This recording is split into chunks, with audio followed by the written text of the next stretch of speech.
ہمارے ایک استاد کہا کرتے تھے کہ اگر تم صلہ رحم نہیں کرتے تو اعمال میں مت آنا، تمہاری وجہ سے ہماری بھی دعائیں رد ہو جائیں گی۔ صلہ رحم، صلہ رحم یعنی جو خونی رشتہ دار ہوتے ہیں ان سے ملتے رہنا۔ مولا فرماتے ہیں جو قطع رحم ہوتا ہے نا، جو اپنے خونی رشتہ داروں سے نہ ملے۔ خونی رشتہ دار کون کون ہیں؟ ماں باپ ہیں، چچا، پھپھی، ماموں، خالہ، بہن بھائی، اولاد نسلوں کے اندر۔ تو اگر یہ خونی رشتہ دار ہیں، یہ فرسٹ جتنے بھی پہلا طبقہ ہے، اس کے بعد پھر چچا، ان کے سب کے بچے، کہ یہ خونی رشتہ دار ہیں، ان سب سے پہلا طبقہ اور پھر دوسرا طبقہ، وہ ان کے بچوں کا دوسرا طبقہ ہے، کہ ان سے اپنا تعلق واسطہ رکھنا۔ فرماتے ہیں کہ جو آدمی اگر ان میں سے کسی بھی خونی رشتہ دار سے اپنا رابطہ توڑ لے، قطع تعلق کر لے، سلام دعا بند کر دے، تو اس کے اعمال قبول نہیں ہوتے۔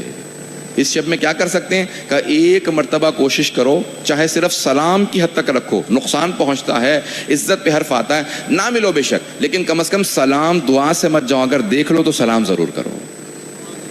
اب آپ حضرات خاموش ہیں بالکل، میں بھی اور پڑھنے والا ہوں اس میں۔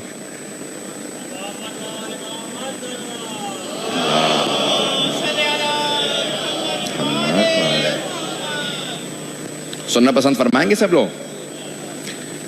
ایک بہت بڑا نام ہے ہمارے حوزے کا، آیت اللہ جواد ملکی تبریزی، مرزا جواد ملکی تبریزی، آیت اللہ مرزا جواد، یہ امام خمینی کے استاد تھے عرفان میں۔ عرفان سب سمجھتے ہیں، مسٹسزم جیسے تصوف ہے، جس کو پڑھنے والے ولی بن جاتے ہیں۔ وہ کہتے ہیں جب میں نے حوزہ قم میں آنے کے بعد عرفان پڑھنا شروع کیا تو میں نے دیکھا کہ اتنے برس گزر چکے ہیں، مجھے کوئی توفیق ہی نصیب نہیں ہو رہی۔ اتنا عرفان پڑھتا ہوں، تہجد کی نماز نہیں چھوڑتا، قضا نہیں ہوتی تہجد مجھ سے۔ انہوں نے اپنی کتاب میں لکھا ایک جملہ، المراقبات ان کی کتاب ہے، اس میں لکھتے ہیں میں ایسے لوگوں کو جانتا ہوں کہ اگر تہجد پہ نہ اٹھیں تو فرشتے انہیں آ کے اٹھاتے ہیں کہ تہجد کا وقت ہو گیا، اٹھ جاؤ۔ امام خمینی نے اس کے نیچے جملہ لکھا ہے، یہ انہوں نے اپنے متعلق لکھا ہے، یہ کہہ رہے ہیں میں کسی ایسے کو جانتا ہوں، کسی کو نہیں، یہ اپنے متعلق کہا ہے، لیکن بتانا نہیں چاہتے تاکہ ریاکاری نہ ہو۔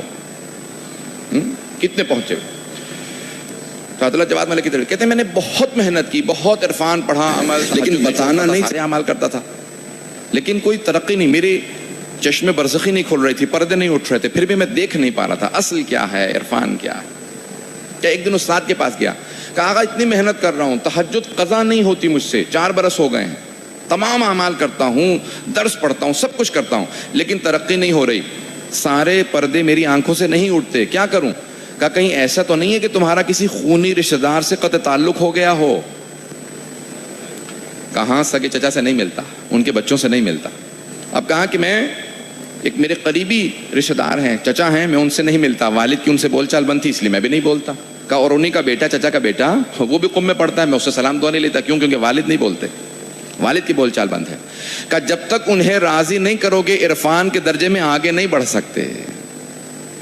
تو آیت اللہ جواد ملکی تبریزی کہتے ہیں اب شرمندگی ہونے لگی کہ بھی 4 سال سے بات نہیں کی، سلام دعا نہیں لی، اب وہ سوچے گا اچانک آ گئے ہیں، پتہ نہیں کیا مفاد ہے، کیا فائدہ ہے ان کا، کس نیت سے ملنے کے لیے آئے ہیں۔ کہا مجھے شرمندگی بہت تھی، لیکن میں چاہتا تھا عرفان کے درجات طے کروں، تقوی کی منزل کو پالوں۔ تو کہا ایک دن خود ہی میں نے دیکھا کہ وہ درس سے باہر نکل رہے ہیں، میرے ہی درس میں جاتے تھے، استاد دونوں کا ایک ہی استاد تھا۔ کہا میں باہر نکلا، فوراً جوتے سیدھے کر کے ان کے سامنے رکھے اور فوراً چلا گیا۔ انہوں نے دیکھ لیا کہ اس نے جوتے میرے سیدھے کر کے رکھے۔ کہا جب 2-4 دن میں نے ان کے جوتے سیدھے کر کے رکھنا شروع کی اور چلا جاتا تھا، ملتا نہیں تھا شرمندگی کی وجہ سے، تو اچانک ایک دن جیسے جوتے سیدھے کر کے رکھے، انہوں نے فوراً مجھے سلام کیا۔ انہوں نے سلام میں پہل کی کہ اتنی محبت سے تم آتے ہو، جوتے سیدھے کر کے رکھتے ہو۔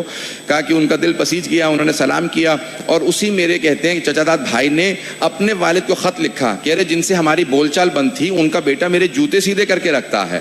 کہا کہ میرے جوتے سیدھے رکھنے کی وجہ سے وہ چچا والد کے پاس گئے، ان سے معافی مانگی، محبت سے ملے۔